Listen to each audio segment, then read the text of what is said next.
안녕하세요. 작년에 파혼한 30대 여자입니다.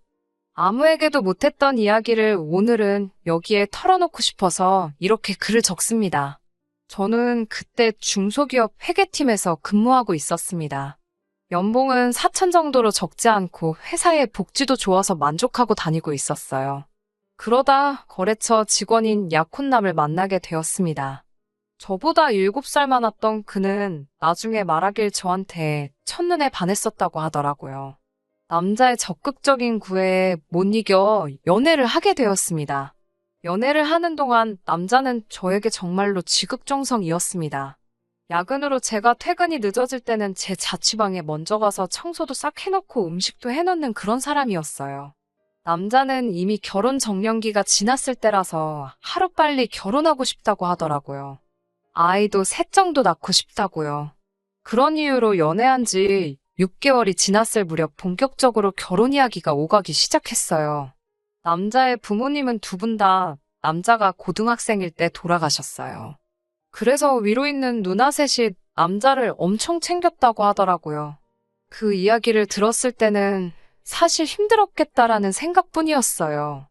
하지만 친한 친구들에게 이 이야기를 하니 신우가 셋이나 된다며 어떡하냐고 걱정하더라고요. 저도 여기저기서 고부 갈등, 신우와의 갈등을 많이 듣고 읽었기 때문에 불안한 생각이 들긴 했어요. 막연히 인터넷 세상의 이야기라고 생각했던 것들이 저에게도 그런 일이 일어날 거라고 생각해 본 적은 한 번도 없었거든요. 그런데 그게 저한테 실제로 일어나게 되었네요. 나중에 들은 바로는 한 번도 여자에 관심을 보이지 않던 막내가 갑자기 결혼을 하겠다고 해서 가족들이 엄청 놀랐었다고 해요. 하지만 제 기억에서 그 사람들이 보인 관심은 좋은 것과는 거리가 멀었습니다. 처음 인사를 드리러 간 날이었어요. 자매들이 모여 앉아서 TV를 보고 있더라고요. 제가 안녕하세요 라고 인사를 했지만 아무도 들은 척 해주지 않았어요. 다 같이 모여 앉아서 TV를 보며 깔깔대고 있을 뿐이었고요. 저를 없는 사람 취급하는 기분이었어요. 게다가 둘째 누나가 감자탕을 끓였다며 앞앞에 한 그릇씩 퍼주더라고요. 그런데 제 거에는 정말 국물 한 국자하고 뭉개진 감자 한 덩이가 있을 뿐이었어요. 제가 좀 더 주세요라고 말하자 야 저기 있잖아 가서 네가 퍼먹으라고 하는 거예요. 순간 야라는 호칭에 제 귀를 의심했지만 다른 사람들이 아무 반응도 없길래 저는 한마디도 못했습니다.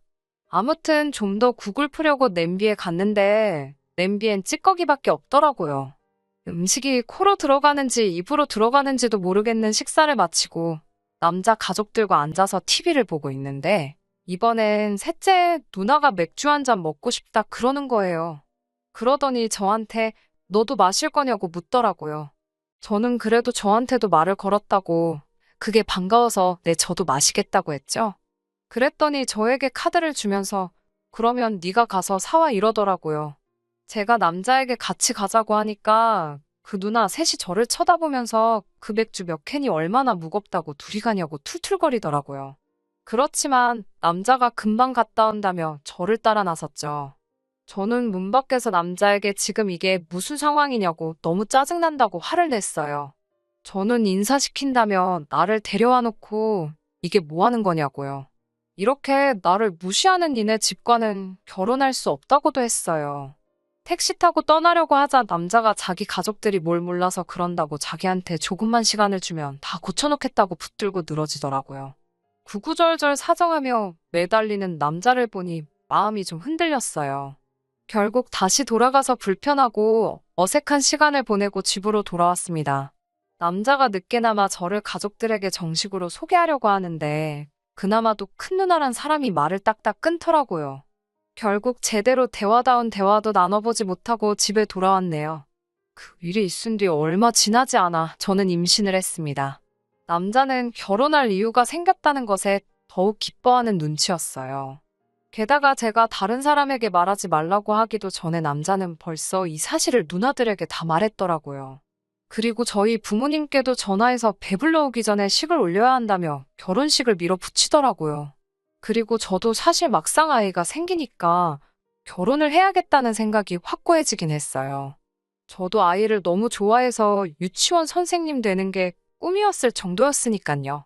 그리고 며칠 뒤 남자의 둘째 누나에게 전화가 왔습니다. 야, 오늘 출근 안 했지라며 나와 밥이나 먹자 그러더라고요. 그렇게 만난 식당에서 둘째 누나가 대뜸 저에게 야, 너가 우리 동생한테 가족 모임 못 나가게 했냐고 따지더라고요. 제가 왜 모임을 못 나가게 하겠냐고 역으로 물으니 아무튼 여우짓 하지 말라고 다 걸리게 되어 있다며 이번엔 경고로 끝나지만 다음엔 진짜 혼난다고 그러더라고요. 그러면서 한다는 말이 큰 누나가 저를 싫어하니까 알아서 잘 기어야 한다고 충고를 해주네요. 이 집에선 제 시어머니들 사람이나 마찬가지라나요. 아무튼 또 시간은 흘러 어느덧 상견례 날짜가 되었습니다. 배불러 오기 전에 화사하게 입으라며 친정어머니가 직접 골라 사주신 하늘색 투피스를 차려입고 나갔습니다. 그런데 상견례 자리에 도착하니 예상치 못한 분이 자리에 계셨어요.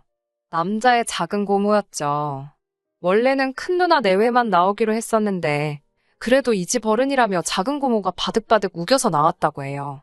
저는 그 작은 고모를 만난 적이 없습니다. 남자 말로는 성격도 괴팍하고 말도 필터 없이 하신다고요.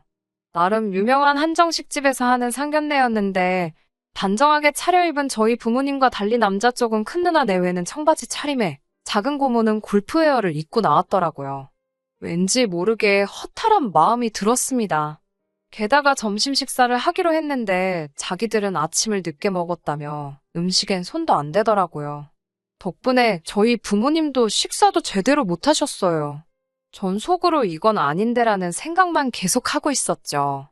게다가 작은 고모라는 사람이 한다는 말이 어른이 먼저 이렇게 나오기 전에 싹싹하게 와서 인사도 하고 해야 된다면서 저더러 어려서 그런가 철이 없다고 하시더라고요.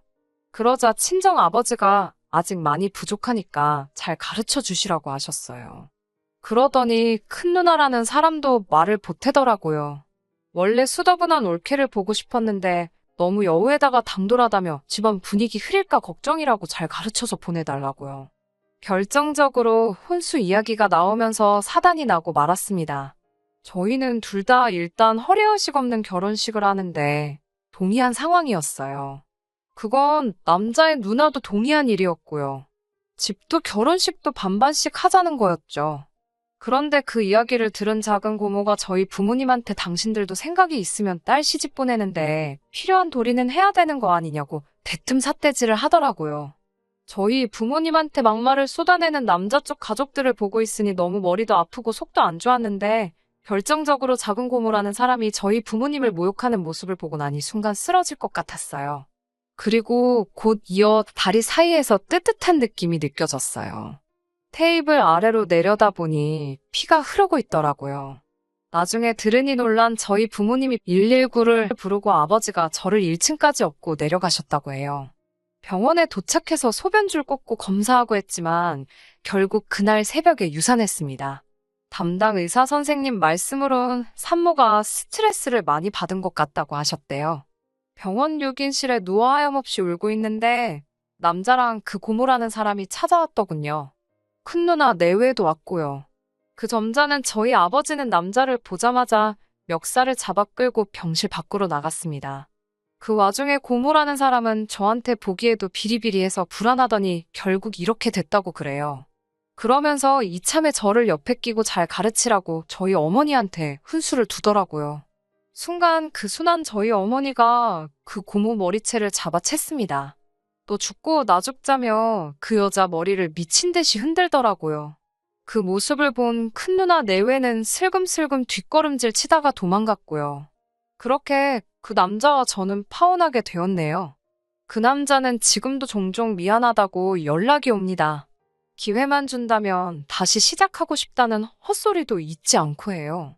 그리고 저는 이 이야기를 원래 제 친구에게만 털어놓았었는데 어떻게 그 남자 회사까지 소문이 흘러들어갔나 보더라고요. 결국 사람들의 따가운 시선을 못 이겨 남자는 회사를 관뒀고 여전히 구직 중이라고 합니다. 그 사건 이후로 3개월 동안 저는 잘 먹고 몸 추스리고 부모님과 모처럼 좋은 시간을 보낼 수 있었습니다. 그리고 얼마 전 더 좋은 회사에 스카우트되어 이직도 성공했어요. 언젠가 또 좋은 인연이 나타난다면 결혼할 수도 있겠지만 당분간은 부모님과 더 행복하고 건강하게 살려고 합니다.